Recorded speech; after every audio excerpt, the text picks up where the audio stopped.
ધ્વનિ ઉત્પન્ન થાય છે। એના માટે આપણે એક પ્રવૃત્તિ જોઈએ। આ પ્રવૃત્તિ કરવા માટે આપણને એક ધાતુની આપણે શું લીધેલી છે? થાળી, એટલે કે ડીશની જરૂર પડે છે।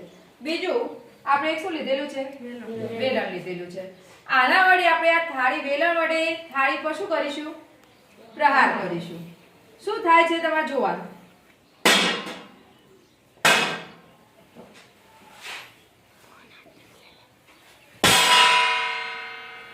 તો થાળીની અંદર ધ્રુજારી ઉત્પન્ન થાય છે? થાય છે? તો અહીંયા ધાતુની થાળી શું અનુભવે છે? કંપન અનુભવે છે। તો અહીંયા કંપન કોને કહેવાય? તો પદાર્થની આમ તેમ કે આગળ પાછળ થતી ગતિને શું કહે છે? કંપન કહે છે। અને કંપન કરતા જે પદાર્થો છે એ શું ઉત્પન્ન કરે છે? ધ્વનિ ઉત્પન્ન કરે છે।